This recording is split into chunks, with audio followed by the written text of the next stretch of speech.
So on January 26th, EASA dropped Proposed Airworthiness Directive 26-013.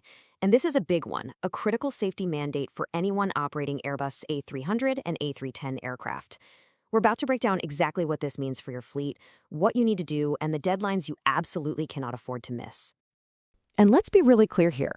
This is not just another advisory bulletin you can file away. No, this is a proposed mandate that goes right to the heart of the continued airworthiness of these amazing workhorse aircraft.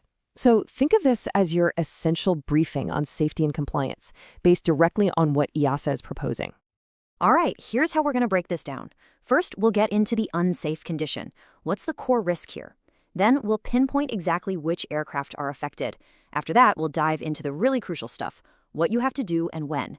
And finally, we'll wrap up with the impact on your fleet operations. Okay, so what kicked all this off? Why did EASA feel the need to take this significant step?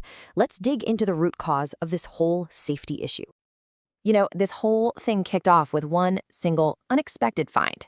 An A300-600 was in the shop for a passenger-to-freighter conversion. Pretty standard stuff. But then, the maintenance team found a crack in a main door frame, a place it just shouldn't be. And that one discovery, well, that triggered a multi-year investigation that led us right here. The investigation really narrowed things down to these very specific spots. We're talking about rivet holes in door frames 73A, 56A, and 57A. And listen, this applies to both the left-hand and right-hand sides of the fuselage. The risk here, if this goes unchecked, is no joke. We're talking about a potential compromise of the plane's primary structure in flight. And, you know, this isn't some new problem that just popped up. It's been evolving. This timeline actually gives you a fascinating look at how safety oversight works. It started way back in 1999 with a French AD. But then, as new cracks were found in places that weren't being checked, EASA got involved, issuing directives in 2014 and then again in 2022. Each time, the net got wider. This latest proposal is the toughest one yet, and it's because new analysis has forced them to shorten the inspection times. And look, you don't have to take my word for it. EASA is not messing around. This is a direct quote from the proposal. The language is crystal clear. This condition could affect the structural integrity of the airplane. That single sentence is the entire reason we're talking about this today. All right, so that leads us to the next big question for every single operator out there. Does this apply to my fleet? Let's get really specific about the scope of this proposal. The list of affected aircraft is pretty extensive. As you can see, it covers a whole range of A300-600 and A310 variants. But the most important takeaway here is that last line. EASA has specified this applies to all manufacturers' serial numbers for these types. There is absolutely zero wiggle room there. Okay, this brings us to the part that matters most to your day-to-day operations, compliance. What exactly do you have to do and what are the deadlines? Let's get into it. The required action is very, very specific. Operators are being mandated to perform repetitive high-frequency eddy current, or HFEC, inspections. Now, for anyone not familiar, this is a specialized non-destructive test. It's designed to find tiny, surface-breaking cracks that are completely invisible to the naked eye. All right, you're going to want to pay close attention here because these deadlines are everything. For most of the fleet, your first inspection has to be done before 25,000 flight cycles or within 24 months. But, and this is a huge but, look at that exception. A300-600, manufacturer serial number 0553. That specific airframe has a drastically shorter timeline, maybe as little as 60 days after this AD goes into effect. That tells you EASA is particularly concerned about that one. And this isn't a one-and-done kind of deal. Not at all. This is a repetitive requirement. As soon as you finish that first inspection, the clock starts ticking again.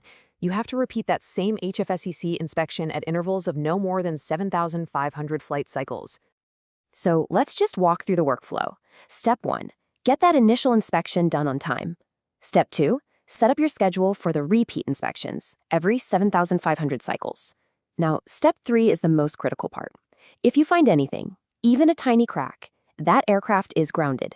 You must contact Airbus for repair instructions before it flies again. And finally, step 4, you carry out the approved repair.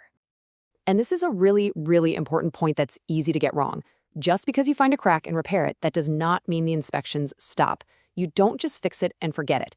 Those 7,500 cycle inspections have to keep going. unless the official Airbus repair instructions specifically say it is a terminating action. Always assume it's not. Okay, so let's zoom out. What does all this mean from a management point of view? Let's quickly summarize the operational and safety impacts. This slide really just nails the whole safety case. The hazard couldn't be clearer. Hidden fatigue cracks growing in a critical part of the structure. The mitigation, which is this AD, is just as clear. A repeating, advanced inspection program designed to find those cracks long before they ever have a chance to become a catastrophe. Operationally, the impact here is pretty significant. First off, you've got a real possibility of an unscheduled grounding if a crack is found. That means you have to be proactive with your maintenance planning to work these checks in. Your budgets need to account for not just the inspections, but also potential repairs. And it's going to demand seamless coordination between your CAMO, your continuing airworthiness management organization, and your maintenance and planning teams. And finally, sitting down and doing a deep dive review of those Airbus service bulletins is absolutely mandatory.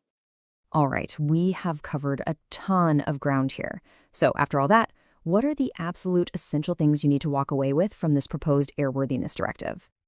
Let's just boil it all down. Who is affected? All operators of these specific A300-600 and A310 models. What do you have to do? Perform repetitive high-frequency eddy current inspections on those specific door frames. And when? You have to hit those initial deadlines, paying super close attention to MSN 0553, and then repeat the check every 7,500 flight cycles. Simple as that. So the bottom line is this. All operators have to get ready to comply with this directive once it's finalized. Get your teams coordinated now to make sure it happens on time.